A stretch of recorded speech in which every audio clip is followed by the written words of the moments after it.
जय भीम, जय भारत, जय संविधान, जय लोकतंत्र। और आज के लाइव में मैं थोड़ा सा लेट हूँ क्योंकि एक साथी और जो है किसी काम से व्यस्त है और मैं उनसे थोड़ी देर की चर्चा में था, तो मैं इसलिए आज के लाइव में थोड़ा सा देर से अपनी बात रखने के लिए पहुंचा। तो इतना सभी साथी जुड़ेंगे, इतना मैं अपने संतों गुरुओं महापुरुषों को नमन कर लूं। करुणा के सागर तथागत गौतम बुद्ध, संत श्रवण सतगुरु रविदास जी महाराज, भगवान वाल्मीकि महाराज, गुरु नानक देव, संत कबीर, गुरु घासीदास जी,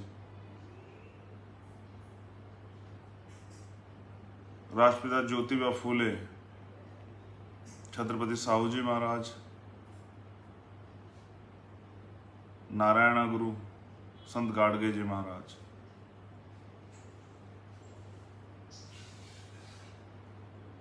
पेरियर रामास्वामी नायकर, पेरे लल्ले यादव, बाबू जगदेव प्रसाद कुशवाहा, जननायक कपूरी ठाकुर, शहीद उधम सिंह, शहीद भगत सिंह, शहीद करतार सिंह सराभा, महाराजा बिजली फांसी, APJ अब्दुल कलाम साहब। आप तमाम महापुरुषों को नमन करने के बाद नमन माँ रमाबाई को और नमन माँ सावित्रीबाई फूले को, नमन माँ फातिमा शेख को और विश्व रत्न डॉक्टर बाबा साहब भीमराव अंबेडकर जी को नमन। नमन मान्यवर दीना मानव वाल्मीकि साहब को और नमन मान्यवर साहब श्री काशीराम को। आज का जो लाइव है ये इसलिए क्योंकि हम भारतीय संविधान को मानने वाले लोग हैं और हम लोग बहुजन की बात करते हैं, भाईचारे की बात करते हैं। तो बहुजन कहने से नहीं चलेगा, भाईचारा जो है वो सिर्फ जबान पे नहीं होना चाहिए, वो काम में भी होना चाहिए, वो जमीन पे भी दिखना चाहिए। दलित कहने से नहीं होता, दलितों की जो सब जातियां उनको साथ लेके चलना पड़ता है। ऐसे ही पिछड़े वर्ग की जो जितनी जातियां उनको साथ लेके चलने की बात करनी पड़ेगी, उनको उनकी हिस्सेदारी, जिसकी इतनी संख्या बढ़े उतनी उसकी हिस्सेदारी करनी पड़ेगी। माइनॉरिटी को, मुसलमान को, सिख को, आदिवासी को, बुद्धिस्ट को, जैन को, पारसी को, सबको साथ लेके चलना पड़ेगा, उनके मुद्दों पे बात करनी पड़ेगी। लास्ट टाइम जो 2-3 आंदोलन हुए मैं उनको भी धन्यवाद करता हूँ। फिर मैं अपनी बात की शुरुआत करूँगा। हम लोग बहुजन साइकिल यात्रा उत्तर प्रदेश में चला रहे हैं। मैं खुद सहारनपुर, मुजफ्फरनगर, बिजनौर, मुरादाबाद, मेरठ, बुलंदशहर, आगरा, अलीगढ़, इटावा और गाजियाबाद में शामिल हो चुका हूँ और हम लोग पूर्वांचल की तरफ रुख करेंगे। आने वाले दिनों में हम लोग अम्बेडकर नगर, आजमगढ़, लखनऊ और किसी आसपास के जनपद में भी साइकिल यात्रा में शामिल हूँ। सभी जगह कार्यकर्ताओं ने बहुत मेहनत की है। कल गाजियाबाद में कार्यकर्ताओं ने बहुत मेहनत की थी, नेताओं ने, हमारे पदाधिकारियों, मैं आप सबका धन्यवाद करता हूँ। और जो कार्यकर्ता पूरे प्रदेश में, उत्तराखंड में भी साइकिल यात्रा चला रही उत्तराखंड की टीम, मैं वहाँ की भीम आर्मी और आजाद समाज पार्टी की टीम का धन्यवाद करता हूँ। लेकिन उत्तर प्रदेश में जो कार्यकर्ता हम लोग देख रहे हैं कि सुबह शाम दिन रात बारिश, आंधी, धूप, इस समय में संघर्ष कर रहा है, उससे स्पष्ट होता है कि वो पार्टी का सबसे समर्पित, वफादार और बहुजन मूवमेंट का, हमारे महापुरुषों के आंदोलन को आगे बढ़ाने के प्रति सबसे ज़्यादा सचेत और समर्पित है। मैं ऐसे सभी कार्यकर्ताओं का धन्यवाद करता हूँ। और किसी भी संगठन, पार्टी की जो रीढ़ होती है वो कार्यकर्ता होता है। मैं दोबारा से एक बार पुनः धन्यवाद के साथ आज का जो इश्यू है मैंने डाला था, मैं उस पर अपनी बात रखूंगा। और मुझे आशा विश्वास है कि आप इस बात को समझेंगे, क्योंकि मेरे पास एक प्लेटफार्म है और लाखों लोग हमारे साथ जुड़े हुए हैं। तो मैं ये बात इसलिए रखना चाहता हूँ क्योंकि हमारे लोगों को पता लगना चाहिए कि हो क्या रहा है। और समाज इसीलिए चेहरा बनाता है कि वो समाज से जुड़ी परेशानियों को, बातों को जान सके और हमारी एक कार्यकर्ता होने के नाते, बहुजन मिशन का एक मुसाफिर होने के नाते, एक सहकर्मी होने के नाते अपने महापुरुषों, गुरुओं, संतों के आंदोलन के का मेरी जिम्मेदारी ये बनती है कि मैं वो सारी जानकारी आप लोगों के बीच तक रखूं और वो सारी जानकारियां जो है, जो देश के अंदर चल रही है या कहीं भी जो परेशानी क्रिएट कर रही है, जो तमाम तरह से आने वाले कल में डाका डालने का जो प्रयास सरकार द्वारा किया जा रहा है, उस पर अपनी बात को रखना बहुत जरूरी। तो मैं सबसे पहले शुरुआत करूंगा नीट से। ये बेसिकली ये मैं प्रोफेसर नहीं हूं, मैं एक सामाजिक कार्यकर्ता हूं और एक आज अब कुछ समय से अपने लोगों के हाथ में सत्ता लाने के लिए राजनीतिक काम भी थोड़ा सा कर रहा हूं। लेकिन मैं इसलिए रख रहा हूं क्योंकि प्रोफेसर तो जो रख रहे हैं ठीक है, जो आम आदमी तक जानकारी, जो पढ़े लिखे लोग हैं, लेकिन रूट लेवल पे जानकारी नहीं है। तो हमारा जो सोशल मीडिया वो रूट लेवल तक है, तो रूट लेवल पे जो लोग हैं उनको जानकारी मिल जाए, इसलिए मैं इस पर अपनी बात रख रहा हूँ। और जो मैंने मुझे भेजा गया है साथियों के द्वारा कि इस पर आपको अपनी बात रखनी चाहिए, तो मैं इसीलिए तैयार हूँ कि उनकी बात को आप लोगों के बीच में रख सकूँ। तो जैसा मैंने कहा कि नीट पे हम लोग बात करेंगे, तो 12 सितंबर को नीट का एग्जाम होना है और उसका जो नोटिफिकेशन है, उसका जो पेज नंबर 21 है, उस पर जो है वो जो नोटिफिकेशन जारी किया गया है, उस पर लिखा हुआ है कि राज्य स्तर पे जो है पिछड़े वर्ग के लोगों को अभी सुप्रीम कोर्ट में क्योंकि एक मामला चल रहा है तो आरक्षण नहीं दिया जाएगा। जबकि सच ये है कि सरकार देना नहीं चाहती। अगर सरकार देना चाहती तो कानून बना के दे सकती थी, तो सरकार देना नहीं चाहती और इससे पिछले 4 साल में, ये लगातार पिछले 4 साल से चल रहा है, 11,000 सीटों का लगभग नुकसान हुआ है 2007 से 2011 का।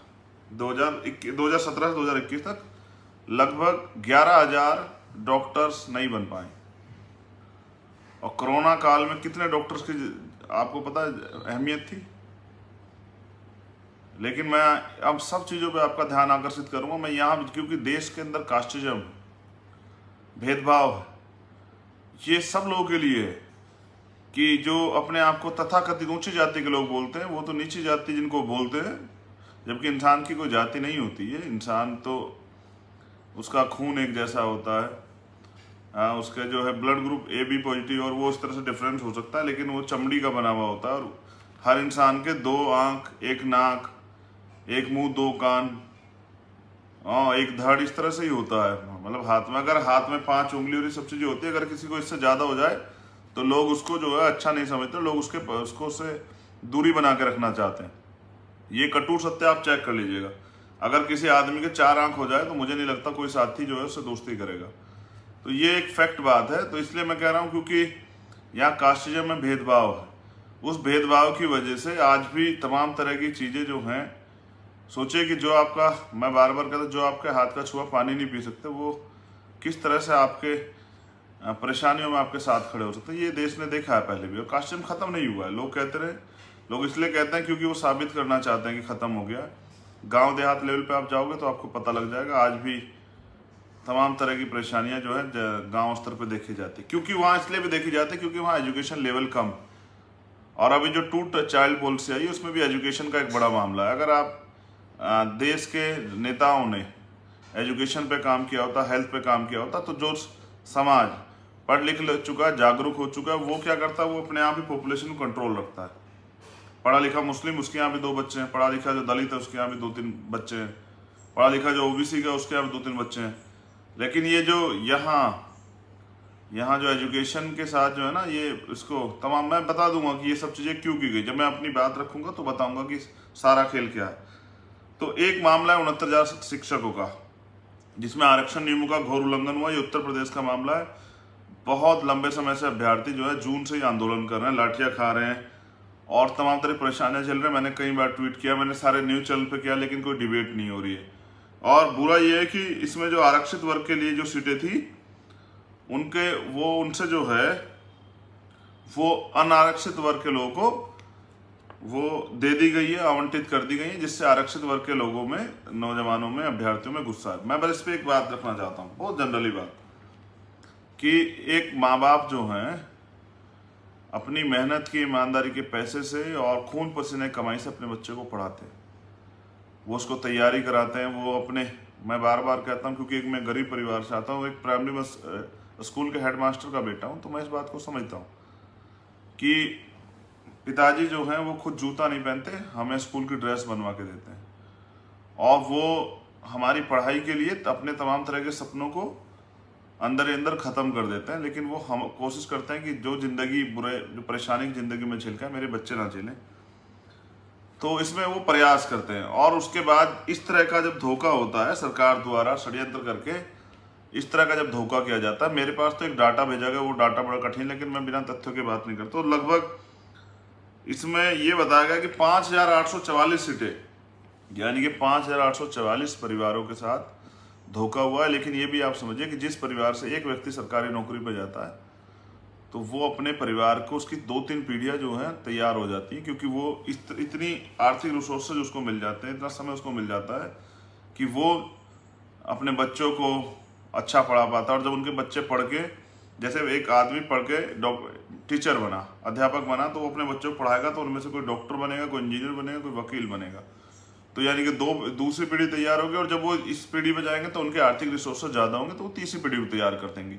तो इस तरह से एक सरकारी नौकरी कई परिवार सुधरते हैं। ये सारा क्या खेल है, इस पर मैं बस लास्ट टाइम पे बात करूँ। अब आती है बात जातिगत जनगणना की, जो तीसरा सबसे बड़ा इशू था। तो जातिगत जनगणना पे मेरे पास एक साथी ने एक रिपोर्ट भेजी थी, मैं वो रख दूंगा। लेकिन जातिगत जनगणना एक बड़ा मामला है, और इसमें इसका लगातार जो है ना प्रयास भी होता रहा कि जातिगत जनगणना हो, लेकिन हुई नहीं है। जातिगत जनगणना जो है हुई नहीं है काफ़ी लंबे समय से, और हमेशा सभी सरकारों ने उसको टाला है। और मैं इस पे एक रिपोर्ट मेरे पास थी, अगर मेरा मन तो इसको पढ़ के सुनाने का, लेकिन ये पढ़ के सुनाने से अच्छा मैं इसको ज़रा सा बस डिफाइन कर देता हूँ आपके सामने, हल्के शब्दों में रख देता हूँ कि आपको जानकारी हो जाए। देखिए, जातिगत जनगणना बेसिकली क्या है ना, सोचिए कि एक परिवार में 5 लोग हैं, तो अगर किसी सामान की खरीदारी उनके लिए हो या कोई सामान बांटा जाए, तो वो बराबर बराबर इसमें तब बटेगा जब हम पे जानकारी होगी कितने लोग हैं। मैं दोबारा से इसको करता हूँ। एक परिवार में कुछ चीज़ों को बांटना है, उनके लिए कुछ तैयार करना है। जैसे सोचिए कि कमरे बनाने हैं, तो कमरे कैसे बनेंगे कि जितनी उनकी संख्या भी उसी आधार पर बनेंगे। लेकिन बुरी बात यह है कि आज तक भी जब भी ओबीसी की जनगणना की, SC/ST की होती है, और हमें पता है कि हमारी आबादी बढ़ रही है लगातार, लेकिन हमारे जो राइट्स जो हैं, आरक्षण और तमाम चीज़ें, उसमें कोई जो है बढ़ोतरी नहीं की गई है। ये लंबे समय चला रहा है, हम लोग मांग कर रहे हैं। तो जातिवार जनगणना बहुत जरूरी है, क्योंकि अगर जातिवार जनगणना होगी तो कौन सी जाति की कितनी संख्या है जानकारी होगी, और जब ये जानकारी होगी तो मुझे लगता है कि उनको ये एहसास होगा कि वास्तविकता में भारत में उनकी स्थिति क्या है, उस सोसाइटी की स्थिति क्या है, उन्होंने क्या अब तक के इस लोकतंत्र में उनको क्या मिला है। और वो बुनियादी रूप से, जैसे आरक्षण का जो प्रावधान है, वो शैक्षिक बैकवर्डनेस, और वो जो शैक्षिक बैकवर्डनेस के आधार पे, और जो प्रतिनिधित्व का आधार है कि भाई की संख्या कितनी है, किस प्रोफेशन में कितनी संख्या, उसके आधार पे आरक्षण है। तो आरक्षण की पॉलिसी को भी ये बड़ा इफेक्टेड करता है जातिवार जनगणना। अब जैसे एक षड्यंत्र द्वारा बना के जो है ना, वो तथाकथित ऊंची जाति के लोगों ने ये बनाया हुआ है कि भाई दलितों का अधिकार ये जाति के लोग खा गए आरक्षण, पिछड़ों का अधिकार इस जाति के लोग खा गए।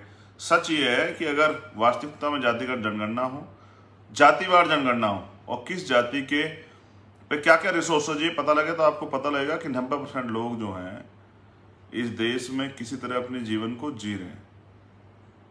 उनमें भी बड़ी जनसंख्या एक ऐसी है जो रोटी, कपड़े, मकान तक के लिए मोहताज है, सारी सुविधाओं तक के लिए मोहताज है। वो हॉस्पिटल नहीं जा पाती क्योंकि पैसे नहीं, इसलिए घर मर जाते हैं, वो लोग सड़क पे मर जाते हैं, ठीक है। वो खाने भूख के कारण मर जाते हैं, वो और तमाम तरह की परेशानियों से मर जाते हैं। हाँ, बहुत बुरी बुरी चीज़ें हैं, मैं उस पर डिस्कस लगातार करता रहता हूँ अपने भाषणों में, लेकिन ये भाषण मैं आपको एक रिपोर्ट पढ़ के सुनाई देता हूँ।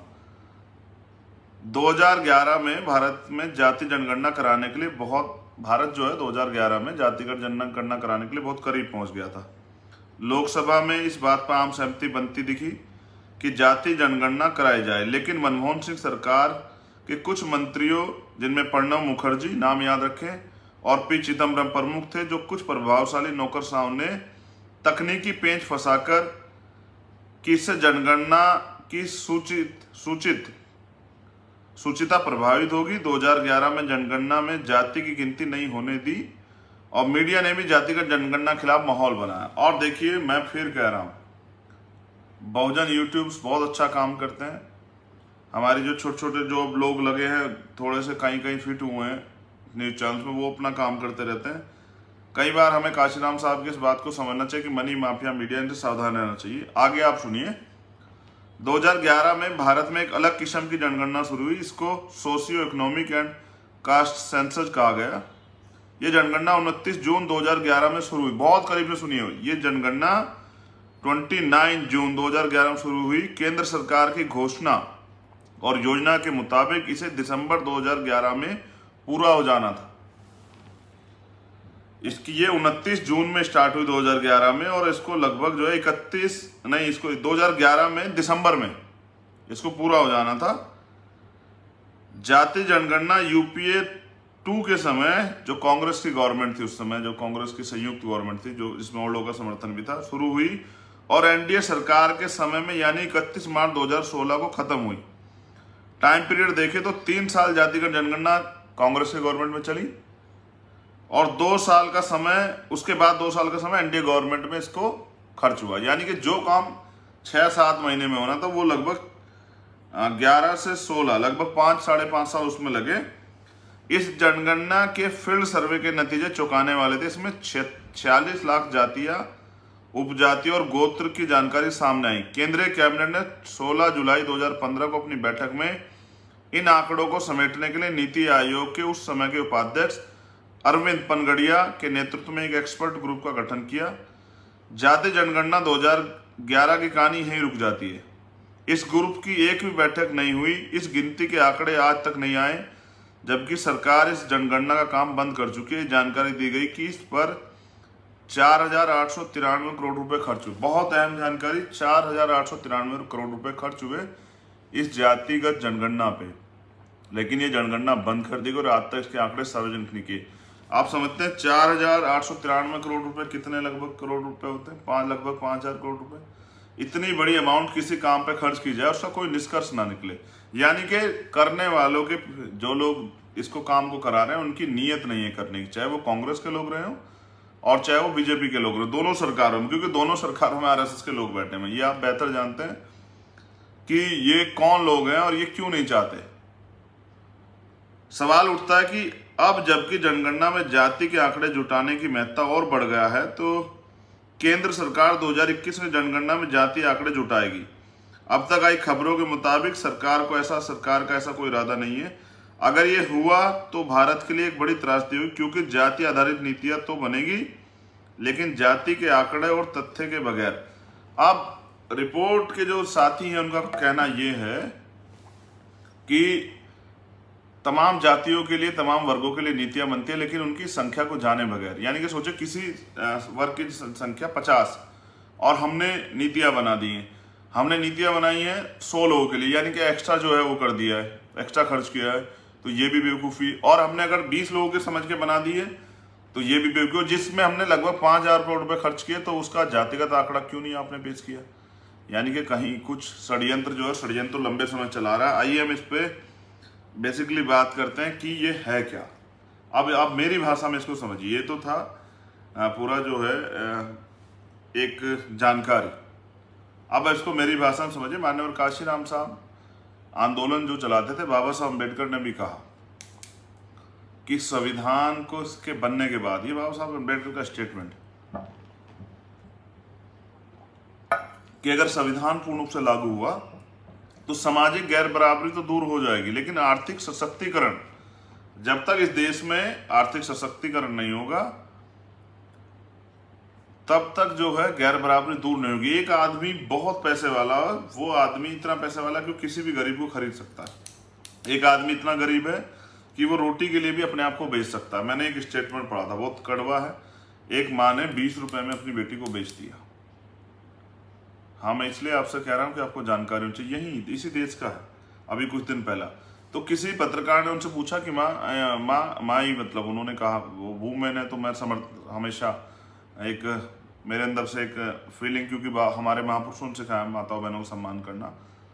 अक्सर मैं डांट भी देता हूँ रैलियों में इस बात पे, बहनों को लेकर सतर्क रहता हूँ थोड़ा सा, तो मैं इसलिए मैंने माई कहा। तो एक पत्रकार ने उनसे पूछा कि आपने उसको क्यों बेच दिया, जबकि आपको पता है कि 20 रुपये एक छोटी रकम है और उसके बाद उस बच्ची को क्या क्या सहना पड़ेगा। तो उस माँ के कुछ शब्द थे, वो ये थे, बहुत डरावने, बहुत अजीब, क्योंकि माँ माँ होती है, ऊपर आसमां और नीचे माँ, इनका कोई सार नहीं है। बहुत अमृत, आप समझिए कि त्याग, समर्पण, बलिदान, तमाम तरह को अगर आपको देखना हो और कहीं अगर आपको देवी देवता को देखना हो तो माँ को देखिए, पिताजी को देखिए, यही सबसे बड़ा फैक्ट मैं मानता हूँ। गुरु को देखिए। तो मैं ये कह रहा था, उनका बयान ये था कि ये मुझे पता है कि इसको जो है शारीरिक रूप से इसको नुकसान होगा, इसका रेप होगा, इसको सताया जाएगा, इसको मानसिक परेशानी होगी, लेकिन मैं ये नहीं चाहती कि भूख से मर जाए। ये भारत के हालात है।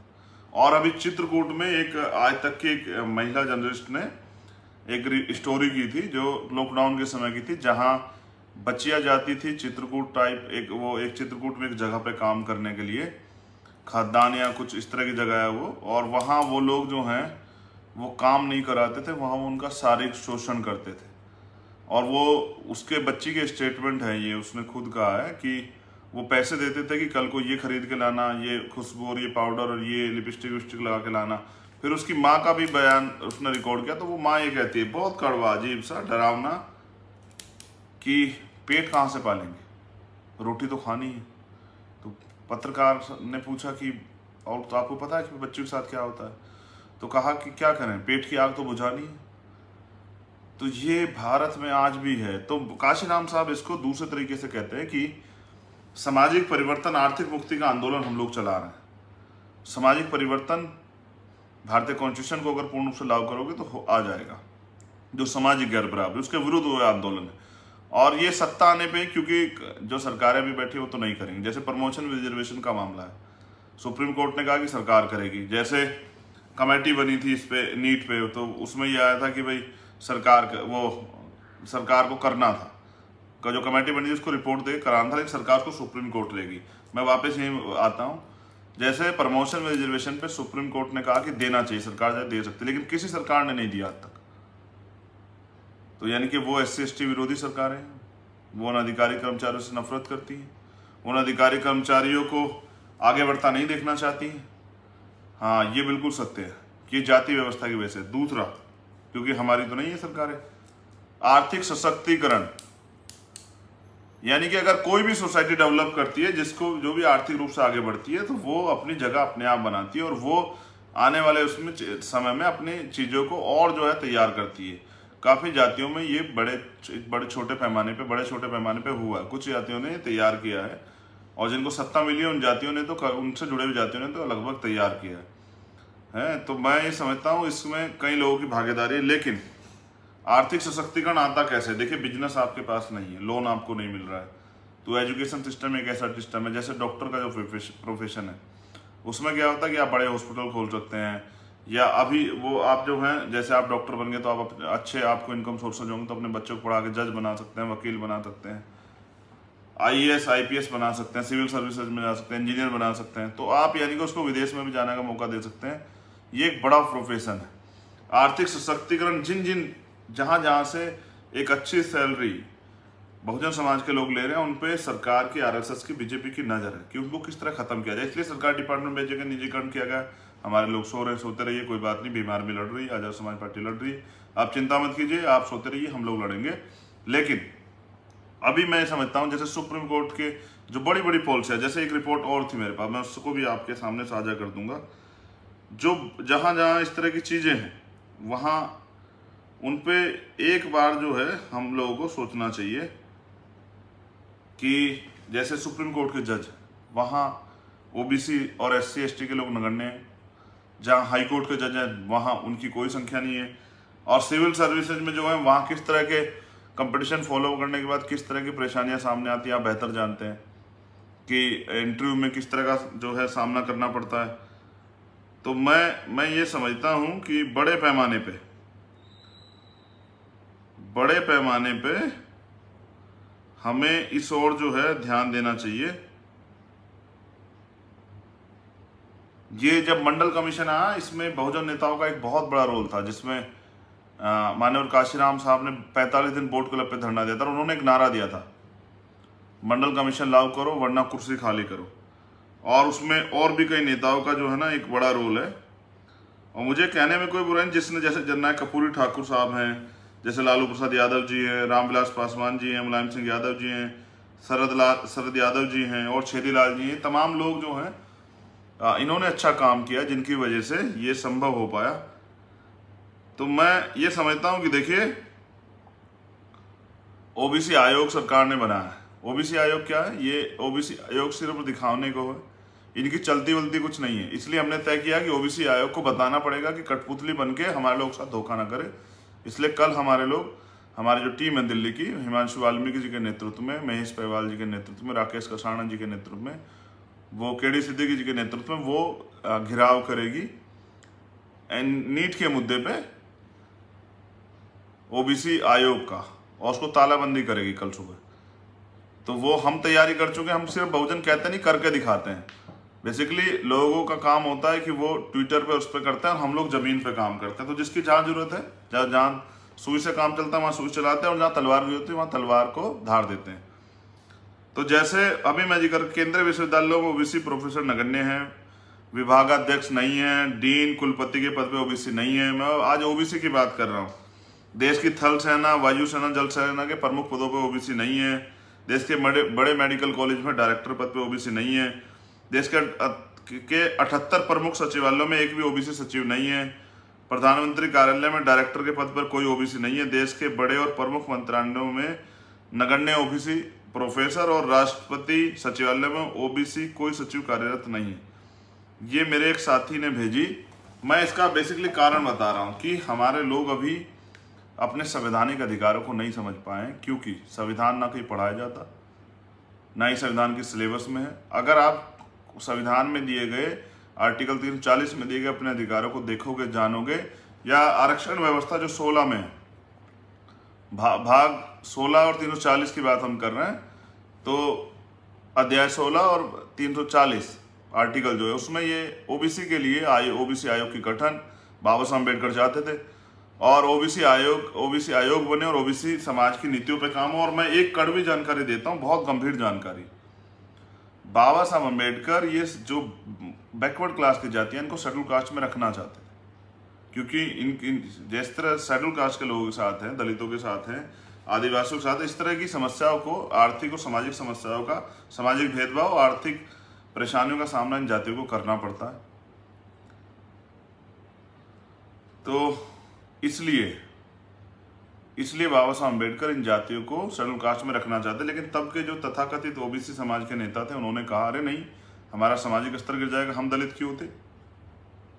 इसलिए उन्होंने तब स्वीकार नहीं किया, बाबा साहब का साथ नहीं दिया। अब वो ओबीसी जातियों के बहुत सारे लोग जो हैं, सरकार उनको जो है वो लैमचूस देती रहती है कि आपको दलितों में शामिल करते, खुश हो जाते हैं। उनको लगता है दलितों को पता नहीं कुछ ज़्यादा मिलता है। हाँ, मिलता है ना दलितों को, सुबह शाम गालियाँ, सुबह शाम जो है दलितों को अच्छे पदों पर रहते भी अपमान, सुबह शाम जो है दलितों को तमाम तरह के भेदभाव, वो डॉक्टर इंजीनियर बनने के बाद भी उनको आरक्षण के नाम पे गालियाँ, मिलता है ना। इसलिए जो है आज उनको लगता है कि आरक्षण में दलित आगे बढ़े। नहीं, दलित आरक्षण से के ज़्यादा अपनी मेहनत से आगे बढ़े, क्योंकि उन्होंने बाबा साहब अम्बेडकर को अपनाया, उन्होंने अपने महापुरुषों संतों गुरुओं को अपनाया है और उनकी बातों पर वो चले, इसलिए वो आगे बढ़े। कोई घर से पढ़ के नौकरी नहीं देता, वो लोग संघर्ष करते हैं, मेहनत करते हैं, आगे निकलते हैं। परेशानियों को झेलते हुए, अपमान को झेलते हुए वो बदले की नहीं, बदलाव की भावना से आगे बढ़ रहे हैं, इसलिए आगे बढ़ रहे हैं। और बाबा साहब तो चाहते थे आप सब लोगों को लेके आना, लेकिन तब आप लोग, आपके नेताओं ने नहीं आने दिया। तो मैं तो अभी भी स्वागत करूंगा अगर ओबीसी जातियों को, जैसे जो मोस्ट बैकवर्ड की जातियां जिनको ज़्यादा परेशानी है सामाजिक स्तर पर, जिनके साथ बराबर के ऐसे ही भेदभाव होते हैं जैसे दलितों के साथ, अगर सरकार उनको बार बार कहती है 17 जातियों को डाल रहे हैं बीच, मैं तो स्वागत करता हूं। लेकिन मैं कहता हूं कि हमारे परिवार में 17-18 लोग परिवारों का एक बड़ा समूह आप साथ रहना चाहते हैं, तो बेसिकली जो आरक्षण उनको वहां मिल रहा है उसको यहाँ जो है ट्रांसफर करवा दें उसकी संख्या को। और ये जो 50% की सीमा के नाम पे आपने जो है ना ओबीसी के साथ छल किया, आज तक ओबीसी समाज को जो है बेवकूफ बनाने का काम किया। ओबीसी समाज को जो है सुप्रीम कोर्ट और हाई कोर्ट के जरिए और तमाम तरह से सरकारों में बैठ के ओबीसी समाज को जो हक हड़पने काम किया है। 52% ओबीसी, ये हमारे पंपलेट में जातिगत जनगणना 52% ओबीसी को 27% आरक्षण क्यों, और 27% में भी झोल क्यों, जैसे यूपी में हुआ। उसके अलावा जो बड़ा इशू है प्रमोशन में रिजर्वेशन SC/ST ओबीसी के लिए, तो मैं ये आपको समझाने का प्रयास कर रहा हूं कि हमने ये अपने पंपलेट में भी डाला है, लेकिन सरकारों ने हमेशा इससे छल किया है। जब 10% आर्थिक आधार पर आरक्षण 48 घंटे के अंदर लागू हो जाता है EVS के लिए, मुझे उनसे कोई परेशानी नहीं है, ठीक है, अगर उनको कोई समस्या है तो उनकी दूर कीजिए। तो ओबीसी को व्यवस्था के नाम पे 27% आरक्षण क्यों, 52% आबादी, और गिनती कराओगे तो 52% ज्यादा होगी, तो उनको उतना ही अधिक आरक्षण क्यों नहीं देते।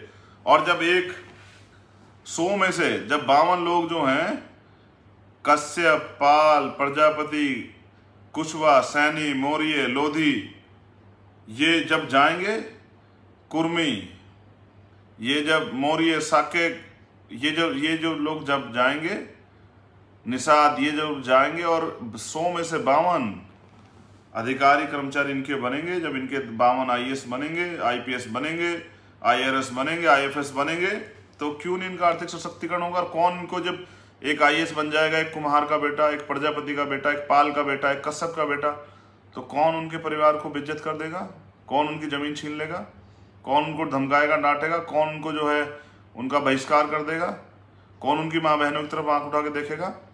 ये सारा खेल मनुवाद को जिंदा रखने का है। मनुवाद तंत्र को जिंदा रख के 90% SC/ST OBC और माइनॉरिटी के लोगों को गुलाम बना के रखने की और अपने पांव पे ना खड़े होने देने की व्यवस्था का नाम है। हमें इसके प्रति सचेत रहना चाहिए और अपनी लड़ाई को आगे बढ़ाना चाहिए।